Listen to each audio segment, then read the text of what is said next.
ತೋಟದ ಮನೆಯಲ್ಲಿ ಕೆಲಸ ಮಾಡುತ್ತಿದ್ದ ಮಹಿಳೆ ಮೇಲಿನ ಅತ್ಯಾಚಾರ ಪ್ರಕರಣದಲ್ಲಿ ಮಾಜಿ ಸಂಸದ ಪ್ರಜ್ವಲ್ ರೇವಣ್ಣ ಅವರನ್ನ ದೋಷಿ ಎಂದು ಶುಕ್ರವಾರವಷ್ಟೇ ತೀರ್ಪು ನೀಡಿದ್ದ ಜನಪ್ರತಿನಿಧಿಗಳ ವಿಶೇಷ ನ್ಯಾಯಾಲಯ ಶಿಕ್ಷೆಯ ಪ್ರಮಾಣವನ್ನ ಶನಿವಾರ ಅಪರಾಹ್ನ 2:45ಕ್ಕೆ ಪ್ರಕಟಿಸಲಿದೆ.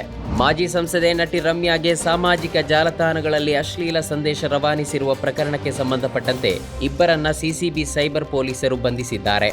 ಬಂಧಿತರು ಬಳ್ಳಾರಿ ಮತ್ತು ಚಿತ್ರದುರ್ಗ ಮೂಲದವರು ಎನ್ನಲಾಗಿದೆ.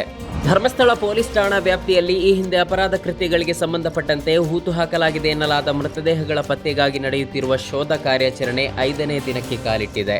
ಇಂದು ಬೆಳಗ್ಗೆ ವಿಶೇಷ ತನಿಖಾ ತಂಡ ಈ ಪ್ರಕರಣದ ಸಾಕ್ಷಿ ದೂರುದಾರ ರಾಷ್ಟ್ರೀಯ ಹೆದ್ದಾರಿಯ ಬದಿಯಲ್ಲಿರುವ ಅರಣ್ಯ ಪ್ರದೇಶದಲ್ಲಿ ತೋರಿಸಿರುವ 9ನೇ ಜಾಗಕ್ಕೆ ಆಗಮಿಸಿದ್ದು ಅಗೆಯುವ ಪ್ರಕ್ರಿಯೆ ಆರಂಭಿಸಿದ್ದಾರೆ. ಸಂಘ ಪರಿವಾರದ ಕಾರ್ಯಕರ್ತ ರೌಡಿ ಶೀಟರ್ ಸುಹಾಸ್ ಶೆಟ್ಟಿ ಹತ್ಯೆ ಪ್ರಕರಣಕ್ಕೆ ಸಂಬಂಧಪಟ್ಟಂತೆ ಎನ್ಐಎ ಅಧಿಕಾರಿಗಳು ಶನಿವಾರ ಬೆಳಗ್ಗೆ ಬಜ್ಪೆ ಮತ್ತು ಸುರತ್ಕಲ್ ಪೊಲೀಸ್ ಠಾಣಾ ವ್ಯಾಪ್ತಿಯ ಹಲವೆಡೆ ದಾಳಿ ಮಾಡಿದ್ದಾರೆ.